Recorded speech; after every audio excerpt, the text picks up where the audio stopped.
Nesse vídeo eu quero mostrar de forma rápida como encontrar as equações de Lagrange para uma dimensão, no caso aqui dimensão x, no caso de uma partícula m sujeita a uma força conservativa F. Então eu vou generalizar a lei de Newton ao invés de minimizar ações, coisas do gênero, para ficar bem fácil de entender e bem rápido também. Então se a gente analisar esse problema aqui pela segunda lei, o que a segunda lei fala para nós? Que a força resultante, nesse caso só tem uma e é o F, tem que ser igual a massa vezes aceleração. Se eu estou na direção x, a aceleração é x2 pontos. Beleza?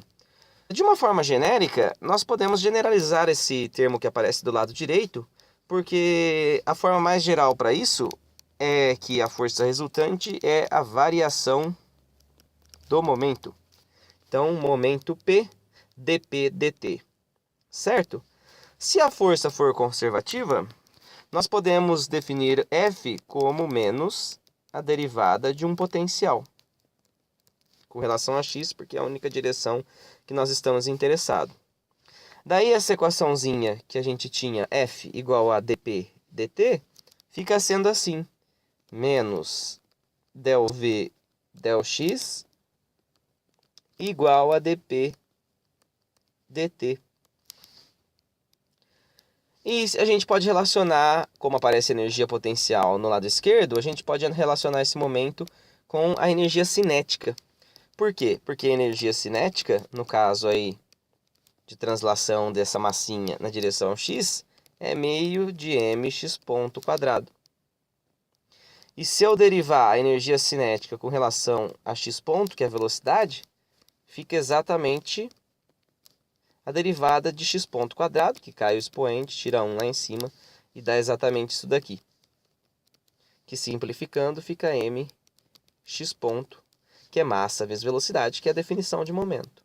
Então, de fato, o nosso momento pode ser escrito como a derivada da energia cinética com relação a x ponto, que é a velocidade. E aí eu substituo nessa expressãozinha aqui, ó. Então, do lado esquerdo tinha menos del v del x, e do lado direito tinha a variação de momento. Mas nós acabamos de ver que o momento pode ser escrito como a derivada da energia cinética com relação à velocidade, ou x ponto. E fica aí bonitinho. Eu posso jogar esse cara para esse lado, então vai ficar d dt de del t del x ponto, mais del v del x igual a zero. E aí, como a energia potencial não depende da velocidade e a energia cinética não depende da posição, a gente pode definir uma grandeza, L, que é T menos V, que a gente chama de lagrangiana. Essa funçãozinha L aí. E aí eu posso escrever a energia cinética em termos de L, que fica sendo L mais V, e posso escrever V em termos de L também, que vai ficar sendo exatamente T menos L, por essa expressãozinha aí em cima. E aí eu posso substituir esses caras aqui nessa equação. E se a gente fizer isso, olha que legal que vai ficar. D dt, onde tem aqui energia cinética, eu coloco essa expressão, então vai ficar del L del x ponto mais del V del x ponto. E o outro mais del x. Aí eu substituo por essa. De t mais del x de menos L. Então mudo o sinal aqui. Tudo isso igual a zero. E aí a gente simplifica algumas coisas, porque a energia potencial não depende da velocidade, só da posição. E a energia cinética não depende da posição, só da velocidade. Então essas duas derivadas vão a zero.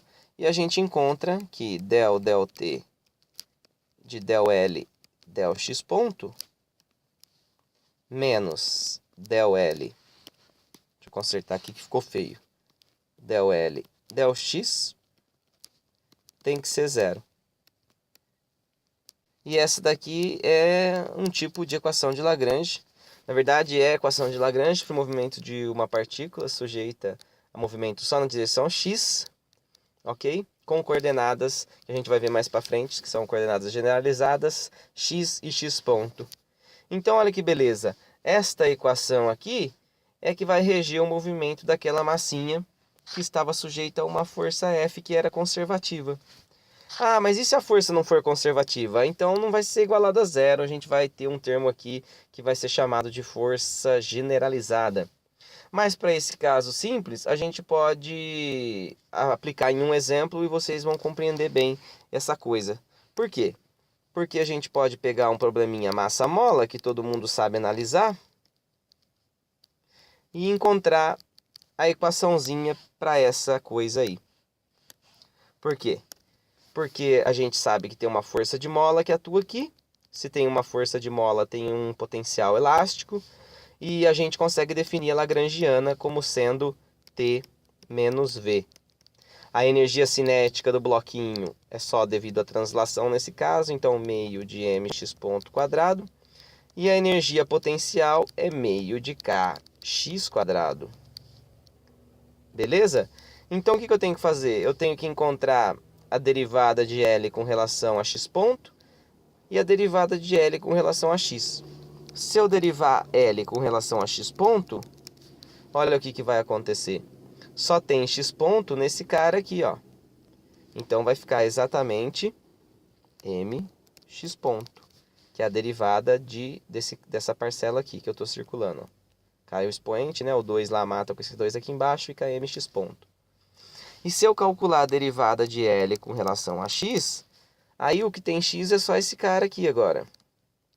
Então ficaria menos kx, porque o 2 que está aqui em cima vai cair, vai cancelar com esse que está aqui embaixo, e fica menos kx. E quando eu substituir lá na expressãozinha, onde tem del L e del x ponto, eu coloco essa expressão aqui, e onde tem del L e del x, eu coloco essa expressão aqui.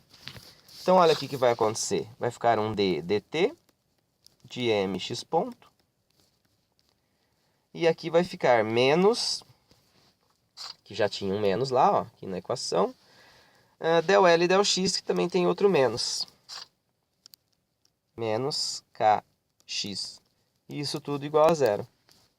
Se eu derivar aqui com relação ao tempo, só vai aumentar um ponto aqui no x. Então, mx, 2 pontos.